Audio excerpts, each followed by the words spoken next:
Bien, psicología social y derechos humanos. ¿Cuál es el vínculo entre ambos campos? Sabemos que el psicoanálisis estudió los aspectos normativos de la conducta, como así como Blecher y otros, como superyo, como conciencia moral, es decir, la ley en el psiquismo. Y en este sentido la psicología brinda explicaciones sobre esta vinculación entre subjetividad, leyes, normas, prohibiciones, reglas. Así, por ejemplo, la prohibición del incesto constituye una normativa universal, es decir, es una regla que regula, que permite diferenciaciones, permite ordenar vínculos y roles en la familia, y allí nace el derecho de familia, ¿no? Es un derecho cultural, y de esta manera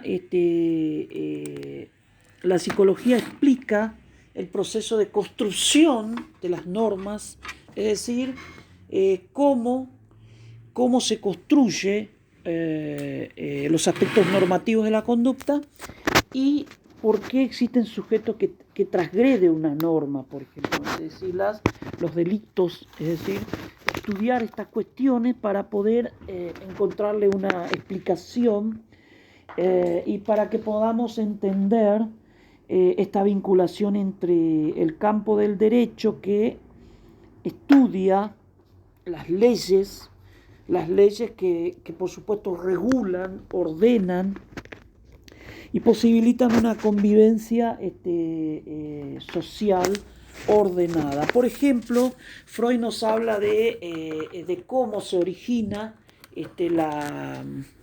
la sociedad a partir del mito del padre primitivo, y con el complejo de Edipo entendemos cómo el sujeto accede a la ley, por ejemplo, y quiénes son los que transgreden las normas y todo el sistema criminalístico, jurídico.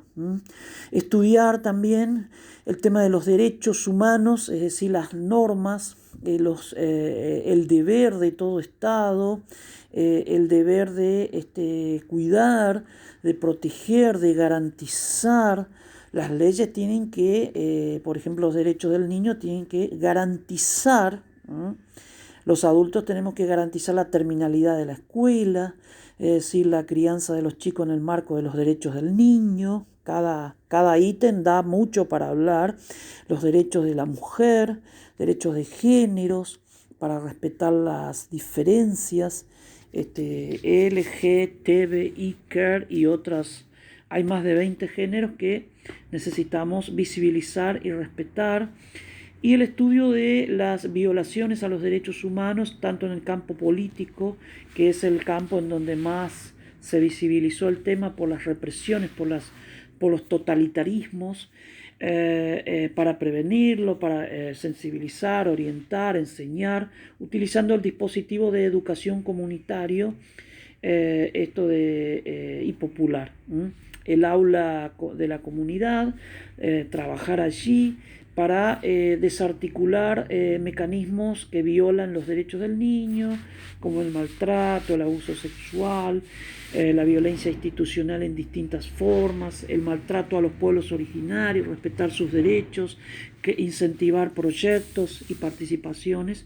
Y en este sentido también la tercera edad, además de discapacitados, derecho del consumidor, del peatón, es decir, hay un montón de derechos que necesitamos. Entonces, la psicología social y los derechos humanos, entonces, es una interciencia, es una interdisciplina que toca ambos campos, pero también en forma de transdisciplina, acudiendo, por ejemplo, a la sociología, que estudia el derecho, distintos tipos de derechos, el derecho represivo que combatimos y el derecho restitutivo o democrático, ¿no?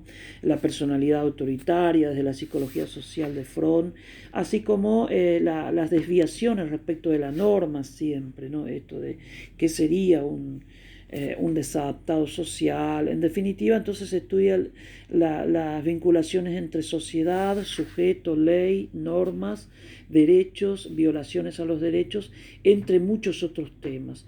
Este tópico entonces lo estamos desarrollando como psicología social de los derechos humanos. Muchas gracias.